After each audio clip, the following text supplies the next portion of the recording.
हम कहते हैं आचार्यम माम विजानीयात्। आचार्य गुरु कहने का मतलब एक ही है, भगवान से इतर आचार्य को नहीं समझना चाहिए। आचार्य और गुरु, आचार्य और भगवान में कोई भेद नहीं है। स्वयं भगवान कहते हैं आचार्यम माम विजानीयात्। आचार्य को भगवान के जैसे ही मानना चाहिए। नावमन्येत करहिचित, कभी उनकी अवमानना नहीं करना चाहिए। नामर्त बुद्ध्याद असूयेत, मनुष्य हैं ऐसा समझ करके उनके क्रियाकलापों को देख करके कभी उनकी असूया, कभी उनकी निंदा नहीं करना चाहिए। अगर गुरु जी के आचरण में कुछ व्यतिक्रम भी दिख है तो ये समझना चाहिए कि गुरु जी चरित्र करके दिखा रहे हैं, हमारी सबकी परीक्षा ले रहे हैं कि हमारी आस्था आचार्य के प्रति, गुरु के प्रति कितनी है, ये हमारी परीक्षा चल रही है। फिर उसके आगे पीछे कभी गुरु जी के आचरण पर, चरित्र पर कभी अविश्वास नहीं करना चाहिए। नामर्त बुद्ध्याद असूयेत, क्योंकि सर्वदेव मयो गुरु, जो आचार्य होते हैं, जो गुरु होते हैं, उनका सर्वदेवमय शरीर होता है। तो भक्तमाल में भी कहते हैं गुरुन विषय नरबुद्धि शिलासम गणय विष्णुतन। गुरु को मनुष्य जैसा समझना ये जो है बहुत बड़ा अपराध है। और पाप तो कट सकत ये न कटत हरि नाम रट। अंत में यही है कि गुरुन विषय नरबुद्ध शिला सम गणय विष्णुतम, मंत्र जाने वाणी सम, महाप्रसाद अन्न साधु की जात बखाने। अग्र कहें ये पाप खट अति मोटे दुर्घट बिकट। और पाप तो कट सके ये न कटे हरिनाम रट। तो उसमें सबसे पहला अपराध यही है कि गुरुन विषय नर बुद्ध, गुरु के प्रति मनुष्य जैसी बुद्धि रखना, ये बहुत बड़ा अपराध है। तो आचार्य को सदैव, जैसे देखिए जब के समय भी विधान है कि भगवान को तो हम आप इन आंखों से भी दर्शन किए नहीं हैं। मान लीजिए भगवान के किसी स्वरूप में ध्यान की स्थिति या स्थिर ध्यान नहीं हो रहा है, ध्यान स्थिर न होने के कारण जप में मन नहीं लग रहा है, तो उस अवस्था में गुरु जी का, जो गुरु का स्वरूप है, क्योंकि वो तो इन्हीं दृष्टि से, इन्हीं आंखों से हमारा देखा हुआ है, तो गुरु जी का ध्यान करते हुए मंत्र जप किया जाए तो जो मंत्र के प्रतिपाद्य देवता होते हैं, मंत्र के जो प्रतिपाद्य देवता होते हैं, जो ध्यान करने से फल मंत्र के प्रतिपाद्य देवता का होता है, वही सिद्धि और वही मंत्र का फल जो है गुरु का, आचार्य का मंत्र जपते समय ध्यान करने से वही होता है।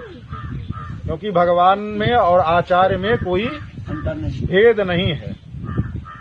तो ऐसा सदैव ध्यान रखना चाहिए। देखिए हमारी आस्था, हमारी श्रद्धा जो होती है वही सारा काम करती है। हमारी आस्था दृढ़ हो जावे, हमारी श्रद्धा दृढ़ हो जावे तो सब काम अपने आप होने लगता है। तो इसलिए हमारी आपकी आस्था और श्रद्धा में कमी हो सकती है, पर आचार्य तत्व में, गुरु तत्व में इसी प्रकार की कोई कमी नहीं है।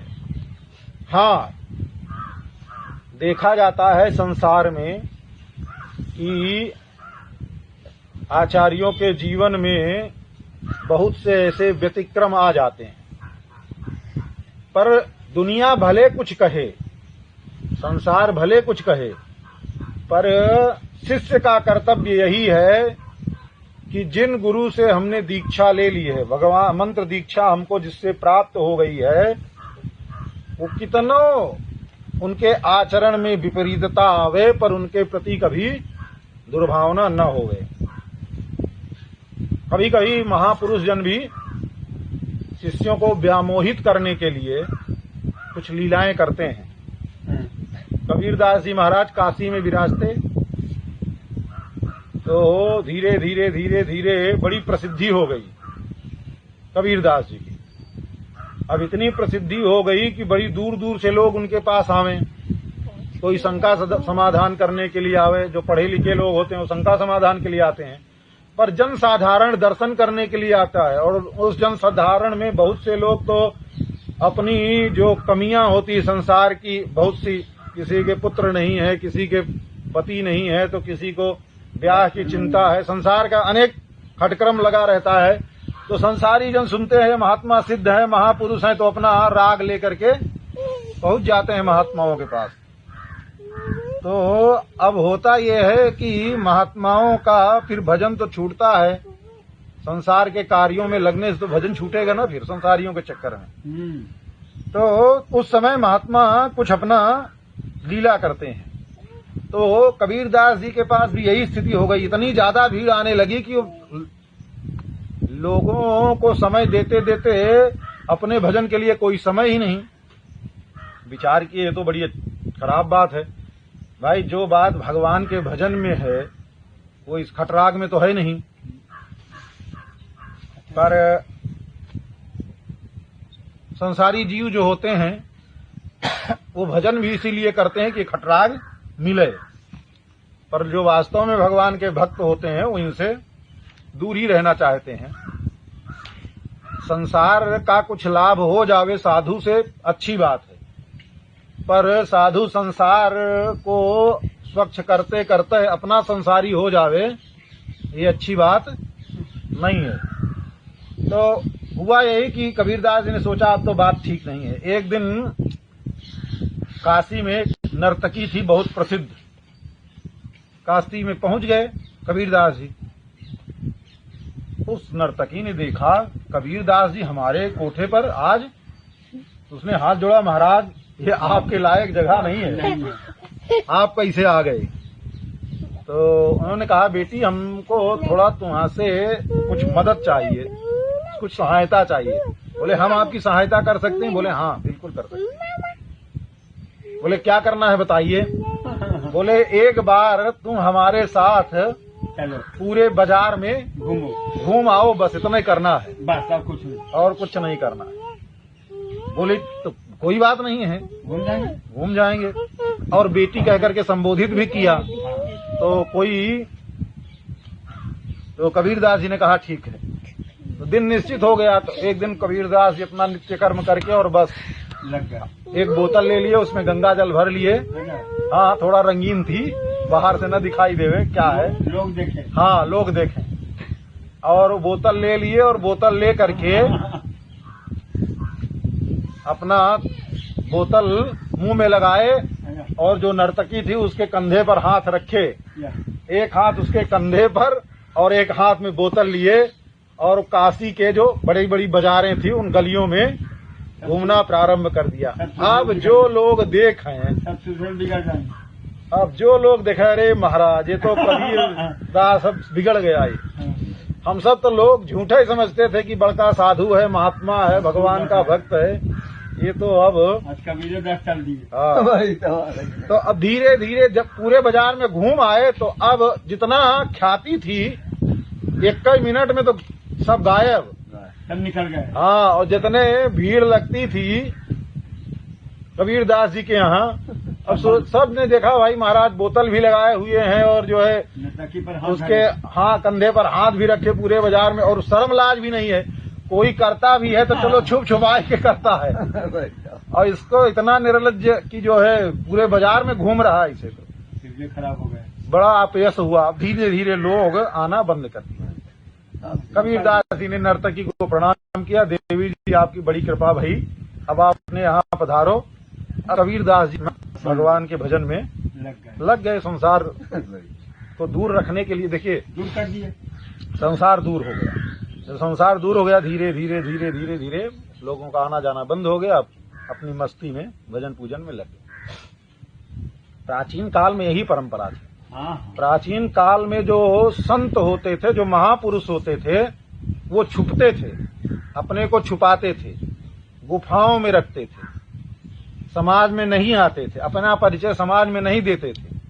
पर कलयुग के संत छुपते नहीं है, छपते हैं पेपर में, टीवी में, इंटरनेट, हाँ, सब जगह। तो ये स्थिति हो गई है, तो ये कलयुग की रीति है। पर वास्तव में जो महापुरुष होते हैं, आज भी अयोध्या में भी बहुत से महात्मा हैं, छुपे हुए महात्मा हैं जो नहीं निकलते हैं, भगवान के भजन में ही लगे रहते हैं। अयोध्या का तो बहुत ज्यादा अनुभव नहीं कि अयोध्या में ज्यादा हम भी नहीं भ्रमण करते हैं, घूमते नहीं हैं। पर वृंदावन में थे तो हमने वृंदावन में और मथुरा, वृंदावन में, गोवर्धन में, बरसाने में बहुत ऐसे महात्माओं को देखा है जो केवल महीने में एक बार मधुकरी करने के लिए निकलते, एक दिन के लिए निकलते, 100-200 रोटी मधुकरी में मांग ले आते और एक महीने फिर वो अपनी कुटिया से बाहर नहीं निकलते। वही रोटी सुखा देते धूप में और एक बार उस जल में रोटी को डुबा देते और मध्याह्न में उसी को पा करके और दिन भर भजन में लगे रहते। संसार से कोई मिलना जुलना नहीं है। कोई एक हफ्ते में निकलते हैं, सबका अलग अलग है। कोई 15 दिन में, मतलब महीने भर से लेकर के 15 दिन के बीच में ऐसे ऐसे महात्मा है और उनको कोई नहीं जानता है। ना तो कोई सेठ जानता है, ना कोई भगत जानता है, और ना उनको किसी से मतलब है, ना किसी से मिलते जुलते हैं। हाँ, कोई उच्च श्रेणी के महात्मा हो, कोई महापुरुष हो जिनसे वो मिलना चाहें, उन्हीं से मिलते हैं। बाकी और अभी भी बहुत ऐसे महात्मा हैं, बहुत ऐसे महापुरुष ब्रज में हैं। कभी कभी जाना होता है तो ऐसे संतों का दर्शन होता है ब्रज में अभी भी। तो कहने का तात्पर्य है कि अपने भजन को सुरक्षित रखने के लिए तो ये सब तो करना ही पड़ेगा। अगर संसार में ज्यादा व्याप्त हो जाएंगे, अब तो लोग संसार को सुधारने के चक्कर में अपना ही बिगड़ जाते हैं। देखो, संसार कब से चल रहा है, ठीक है, तब से लोग सुधारते सुधारते सुधारते आज तक सुधरा। हाँ, कितनों सुधारने के चक्कर में लगे रहो, आज तक यहाँ तक कि छोड़ दो, भगवान के कितने 24 अवतार हो गए। व्यास जी का अवतार लिए, पूरे शास्त्र पुराण सब कुछ बना करके रख दिए, पर संसार सुधरा नहीं। संसार सुधारने के चक्कर में अपने बिगड़ जाए, ये अच्छी बात। करना क्या है? करना यह है कि सबसे पहले तो अपने को सुधारना है। अपने सुधर जाएंगे तो संसार अपने आप सुधर जाएगा। हाँ, जब अपने सुधर जाएंगे तो दृष्टि हो जाएगी, सिया राम मैं सब जग जानी, करो प्रणाम जोर युग पानी। जब सबके अंदर सिया राम ही दिखेंगे तो फिर में कौन कमी दिखेगी? न कोई पापी दिखेगा, न कोई अत्याचारी दिखेगा, न कोई जो है अधार्मिक दिखेगा, कोई जो है नास्तिक नहीं दिखेगा, न कोई पापाचारी। सब में जब निज प्रभुमय देखहि जगत कैसन करहि विरोध, जब ऐसी स्थिति हो जाएगी तो वो स्थिति तक पहुंचना है। हाँ, महापुरुषों का कार्य ये है कि कोई जीव आवे, अपने भजन का मार्ग जानना चाहे, अपने मार्ग भजन के लिए कुछ सहयोग चाहे तो उसके लिए कुछ सहयोग कर देना ये उचित है। लेकिन उसी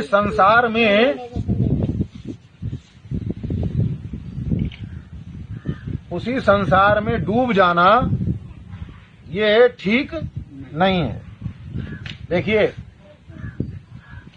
संसार ऐसे है जैसे कोयले की खान, ठीक है। संसार क्या है? कोयले की खान। आप जिधर जाएंगे उधर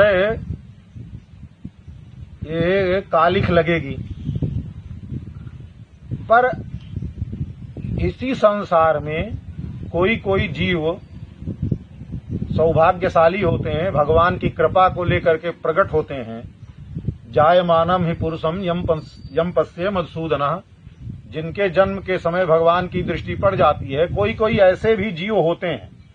उन जीवों को के मार्ग प्रशस्त करने के लिए महापुरुषों का सहयोग जरूरी होता है। जैसे कोयले की खान में हीरा मिलता है जी, कोयले की खान में ही हीरा मिलता है, लेकिन प्रत्येक कोयले को आप हीरा बनाना चाहो तो वो संभव नहीं है। तो ऐसे ही पर हाँ, कोई कोयले की खान में कोई हीरा आ जावे तो उस टूटे फूटे टेढ़े भींगे हीरे को तराश करके गढ़ करके उसको सुव्यवस्थित कर देना, ये महापुरुषों का कार्य है, उसमें कोई दिक्कत नहीं है।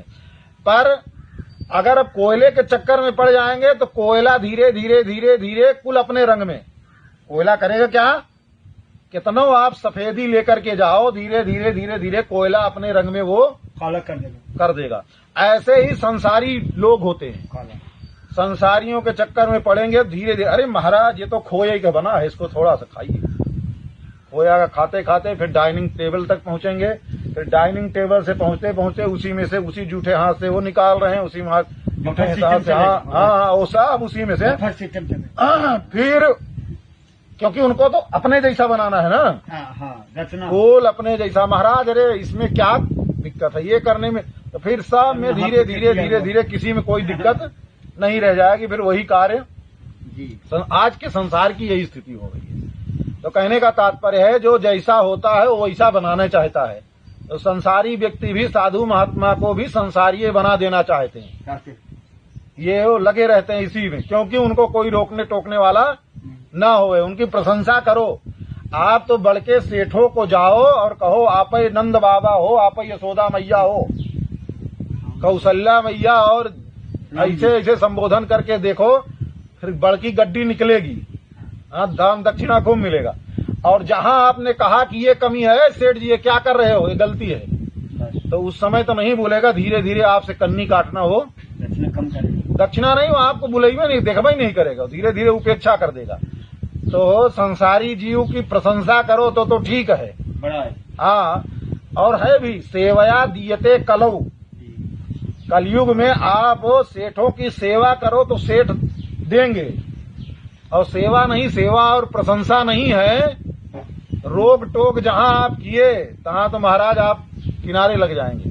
तो अच्छी बात है किनारे लग जाना, ठीक है, ये अच्छी बात है। उनमें श्री सुखदेव जी महाराज कहते हैं कि चीराणि संति नपंति दिशंति भिक्षाम नैवांघ्रिपः परिभृता सरितोपि सुस्सन् रुद्धा गुहा किमजितो वतनोपसन्नान कस्मात् भजन्ति कवयो धन दुर्मदान्धा।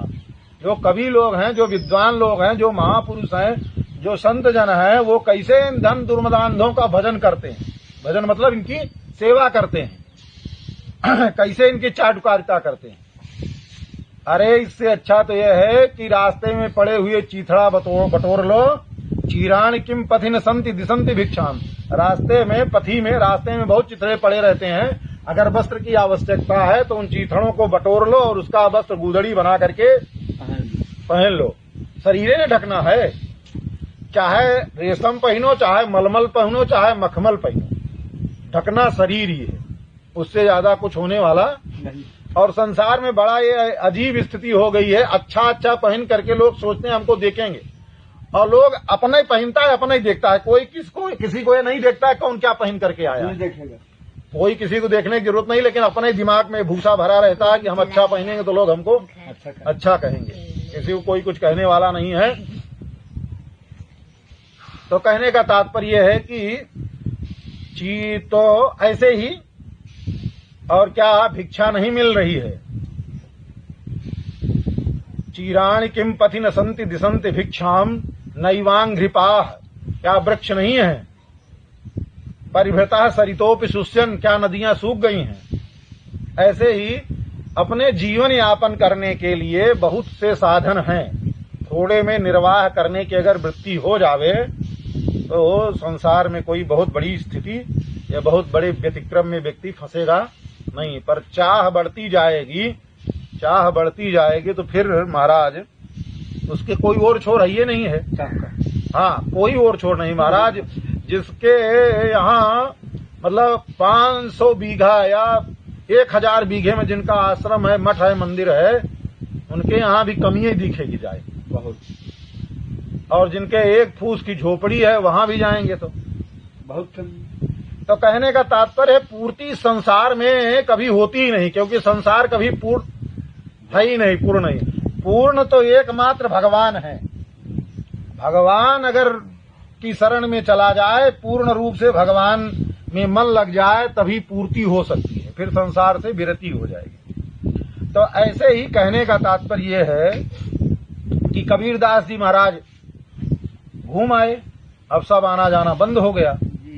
देखिए कबीरदास जी का जीवन चरित्र अगर उठा करके देखेंगे, उनके चाहे जितने सेठ भगत आते रहे पर वो किसी से लेते नहीं, ठीक है।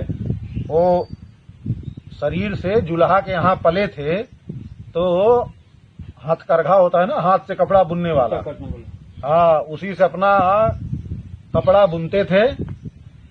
और बुन करके जब कपड़ा तैयार हो जाता तो एक थान दो थान जब होता तो 2 थान होता तो बेचने के लिए जाते बाजार में। एक थान से तो अपने जीवन निर्वाह के लिए, और एक थान का पैसा जो होता बचता, दोनों अलग अलग। एक थान से साधु सेवा और एक थान कपड़े से अपने जीवन निर्वाह परिवार के लिए, क्योंकि कोई भी है कितना बड़ा साधु हो जाए, भोजन पानी तो ये सब तो चलेगा ही, परिवार है तो। और कबीरदास जी कोई त्यागी और महात्मा नहीं है, पति पत्नी बच्चे वाले परिवार वाले महात्मा है। तो अब ये स्थिति भई, तो और ये तो कबीरदास धीरे धीरे अब बात पहुंच गई राजा तक, काशी नरेश तक। तो काशी नरेश भी कबीरदास जी के शिष्य थे। अब काशी नरेश को भी लोगों ने दरबार में जाकर के सुनाया। काशी नरेश को भी बहुत बुरा लगा, अरे ये तो कहाँ हम जाकर के फंस गए, किसको शिष्य बन गए, हाँ, किसके शिष्य बन गए। तो और तो कुछ नहीं है, पर सामान्य शिष्य अगर पथभ्रष्ट होवे, आचार्य के प्रति अनिष्ठा करे तो कोई बात नहीं, क्योंकि राजा तो लोकनायक होता है ना। राजा को देख करके लोग, जथा राजा तथा प्रजा। तो अब कबीरदास ने सोचा कि अगर राजा का पतन हो जाएगा तो पूरी प्रजा का पतन हो जाएगा। राजा का पतन होना उचित नहीं है, इसलिए राजा की आस्था को गिरने नहीं देना, उसकी आस्था को बनाए रखना। तो एक दिन राजा अपने दरबार में पहले तो आए, राजा मिले, सारी बात पूछे गुरु जी कबीरदास जी ने कहा कि जाइए, समय आने पर हम तुम्हारे शंका का समाधान कर देंगे। राजा भी आ गए, गुरु जी कह रहे हैं शंका का समाधान, अगर तुम्हारे शंका भाई शंका का समाधान कर देंगे। तो एक दिन कबीरदास जी महाराज अपना कमंडल लिए हुए और राजा के दरबार में पहुंच गए। राजा के दरबार में पहुंचे तो थोड़ी देर अपना बात कर रहे थे। दरबार में सब और भी दरबारी लोग बैठे हुए थे। अब राजा सम्मान कर रहा है तो क्यों कितनों भाई और दरबारी कितनों मन में ईर्ष्या द्वेष रखते हो, पर राजा का गुरु है तो उसका सम्मान करना ही पड़ेगा। राजा बात करते धीरे धीरे वो जहां बैठे हुए थे, धीरे से कमंडल देखा, एकाएक खड़े हुए और खड़े होकर के कमंडल से जल लिया और हाँ करते हुए चिल्लाते हुए कमंडल का जल जोर से फेंका। लोगों ने देखा लो, और लोगों ने जो देखा उन्होंने कहा लो बात, अभी तो पहले तो पगला गए, कुछ और था, अभी तो पगला ही गया लगता है। लोग सोचने क्या है, संसार में लोग देख के सोचते ही हैं। तो ऐसे सोचा तो अब राजा ने पूछा कि गुरुदेव ये क्या किया आप? और सबसे नहीं तो राजा से, काशी नरेश से कहा कबीरदास जी ने, देखो इस समय हम हैं तुम्हारे पास, लेकिन इस समय हमारी स्थिति जगन्नाथ भगवान के पास भी है। पुरी में हम जगन्नाथ भगवान का अभी दर्शन कर रहे थे, एकाएक जगन्नाथ भगवान का जो दीपक जल रहा था, उस दीपक से भगवान के वस्त्र में आग लग गई। जब आग लग गई तो हमने अपने कमंडल के जल से उस भगवान के वस्त्र में जो आग लगा था, उसी कमंडल के जल से जो है छींटा दे करके उसको बुझा दिया। अब सब और तो आश्चर्यचकित हुए। राजा ने सोचा यहाँ से बैठ करके और कमंडल के जल से जगन्नाथपुरी में, काशी कहाँ जगन्नाथपुरी, यहाँ कैसे पहुंच जाएंगे। पर राजा ने थोड़ा बहुत तो आस्था थी, उन्होंने कहा कि गुरुदेव अगर कह रहे हैं तो मानना पड़ेगा। पर मानने के लिए उन्होंने अपने दूत भेजे काशी से कि जाओ पूरी जगन्नाथपुरी जा करके निश्चित तिथि विथि निश्चित कर लिए, और निश्चित करके वहां जा करके पता किया दूतों ने कि इस दिन क्या मंदिर में कुछ घटना ऐसी घटी थी। तो वहां पुजारियों ने, पंडा लोग जो वहां के दैता लोग हैं, उन्होंने बताया हाँ दीपक से भगवान के वस्त्र में आग लग गई, पर पता नहीं कहां से जल का छींटा आया एकाएक, और भगवान के वस्त्र में जो लगी आग थी वो अपने आप ही जैसे लगी वैसे बुझ भी गई। सम्मान है। तब राजा के दूतों ने आकर के काशी नरेश को बताया तो काशी नरेश समझ गए। हाँ गुरुजी, तो गुरुजी से पूछा कि गुरुजी जब आप इतने हैं तो काहे के लिए आप उस दिन जो है बोतल लेकर के और नर्तकी लेकर के एक आक किए आप? दिखा रहे थे। हाँ तो कबीर दास जी ने कहा देखो ये संसारी लोग भीड़ लगा करके, जो हमारा नित्य कर्म था ठाकुर जी की सेवा पूजा थी, भजन नहीं हम करते। अपना जो है भाई हमारी वृत्ति तो वही है, जी। किसी से दान दक्षिणा तो लेते नहीं है हमको तो अपना हाथ करघा चला करके ही कपड़ा बुन करके ही पहनना है और उपयोग में जो दिनचर्या है हमारे खर्चे का है वही निकलना है। और जनता की भीड़ इतनी लग जाती है कि इनके सबके समाधान करते करते हमारे पास कोई समय नहीं मिलता था। तो इन संसारियों से बचने के लिए हमने ये किया था, छुटकारा के लिए। छुटकारा के लिए। तो कहने का तात्पर्य ये है कि संसार में जो है इनसे बचने के लिए महापुरुष जो गुरुजन होते हैं जी। कुछ अपने जीवन में कुछ ऐसा ऊट पटांग करके दिखा देते हैं भला जाएगा। जिससे कि जिस शिष्य की दृढ़ आस्था है वो तो हट जाएगा। बचा रहेगा, और नहीं तो सामान्य आस्था रखने वाले अपना अपना किनारा रख लेंगे, और सामान्य तो किनारा पकड़ लेने में उसी में लाभ है। तो जिनकी दृढ़ आस्था हो, कहने का तात्पर्य है कोयलों को जोड़ करके कोई लाभ नहीं होगा। आप 1 कुंटल कोयला जोड़ो तो कितने में बिकेगा? उसकी क्या कीमत? 1 कुंटल कोयले की कीमत क्या है? 5,000 है। मान लीजिए। और 1 हीरे की एक हीरे का तो बहुत है ना। तो आपको कोयला बटोरना है कि हीरा बटोरना है? हीरा बटोरना। तो बस इस संसार में जो दृढ़ आस्थावान है, जो दृढ़ श्रद्धावान है, जिनकी आस्था गुरु में, आचार में, भगवान में अडिग है, ऐसे जीवों को संग लेना है, ऐसे जीवों का संग करना है, चाहे वो चेला के रूप में रहे, चाहे जिसके रूप में रहे, चाहे व्यवहार के रूप में रहे। और संसारी व्यक्ति तो फिर संसार के काम आएगा, संसार के काम बताएगा।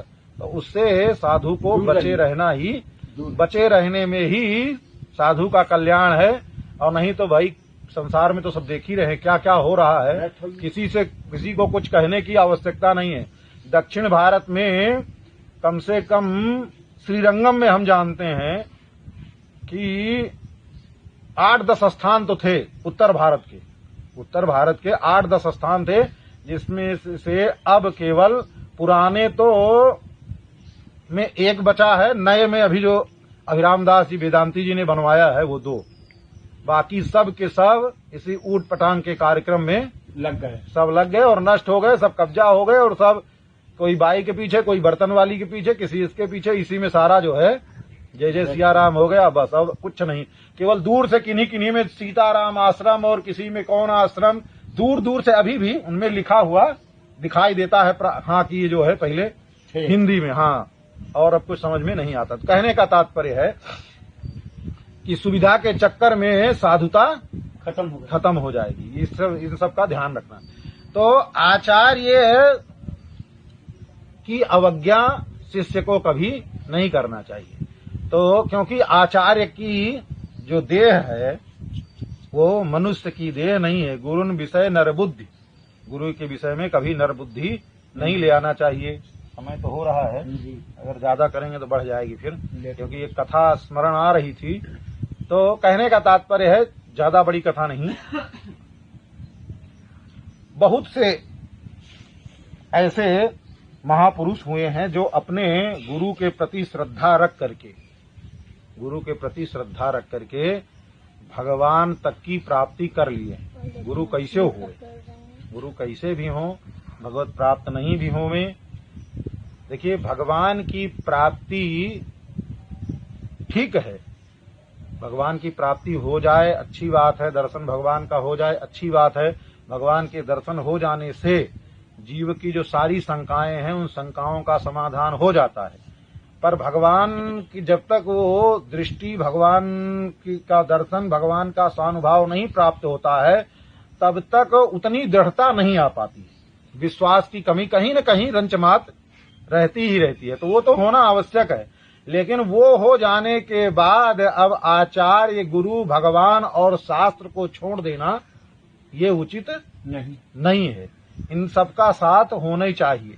और श्रद्धा अपनी बनी रहनी चाहिए। श्रद्धा को कभी बिगाड़ना नहीं चाहिए।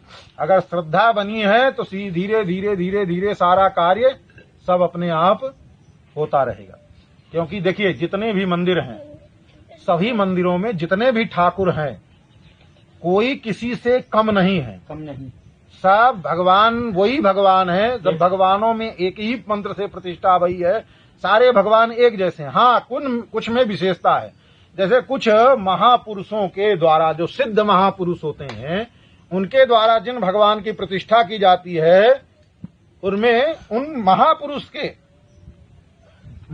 की भावना, महापुरुष की आस्था, महापुरुष की श्रद्धा जो जुड़ जाती है, उससे उसमें दिव्यता आ जाती है। और बहुत से ऐसे मंदिर होते हैं जिनके ना प्रतिष्ठा करने वाले का पता रहता है, ना तो जो है कौन बनवाया क्या किया है, पर धीरे धीरे धीरे धीरे लोगों की, जिस मंदिर में जिस जन समुदाय की आस्था बढ़ने लगेगी, उतने उस मंदिर के जो भगवान हैं उसमें उतना तेज अपने आप बढ़ने लगेगा। तेज आएगी। भगवान तो वही है। भगवान में न कोई कम है न कोई ज्यादा है, पर जन समुदाय की जो आस्था है, वो आस्था जुड़ते जुड़ते जुड़ते जुड़ते वो आस्था इतनी प्रबल हो जाएगी कि सारे चमत्कार होना प्रारंभ हो जाएंगे। ना तो मंदिर कोई छोटा होता है ना बड़ा होता है, पर जन समुदाय का जितनी आस्था जुड़ती जाती है, उतने मंदिर में, भगवान के श्री विग्रह में उतना तेज बढ़ता जाता है। किस कारण से? वो आस्था और श्रद्धा के कारण से। इसलिए आस्था और श्रद्धा जहां भी जुड़ जाती है वहां काम होने लगता है। और तो और छोड़ दीजिए, अगर एक पत्थर भी होता है, एक सामान्य, और तो छोड़ दीजिए, आजकल लोग बहुत से भगवान जिनको मान लिए हैं, वहां भी चमत्कार बहुत से मंदिरों में होते हैं। बहुत से मंदिरों में चमत्कार होते हैं। उस चमत्कार का कारण क्या है? उस मंदिर में कोई योग्यता है कि नहीं है, पर मनुष्य की आस्था उससे जुड़ गई है। उस आस्था की दृढ़ता के कारण उस जगह पर चमत्कार होता है। वो मंदिर के नहीं है, उस व्यक्ति के नहीं है, कारण आस्था के कारण। तो आस्था कहीं आस्था वृक्ष में हो जाती तो वृक्ष से चमत्कार होने लगते हैं। आस्था गाय बैल भैंस मतलब अनेक प्रकार के जीवों में हो जाती है तो उनसे चमत्कार होने लगते हैं। पर जीवों की आस्था जहां जुड़ जाएगी वहीं से चमत्कार होना शुरू हो जाएगा। इसलिए सबसे बड़ी आवश्यकता आस्था की है, और आस्था अगर जुड़ी है तो सब काम बना रहेगा। ऐसे ही तो सामाजिक बात भाई, लेकिन हमारी आस्था गुरु के प्रति बनी रहनी चाहिए। गुरु के प्रति आस्था कभी न बिगड़े। और भी है,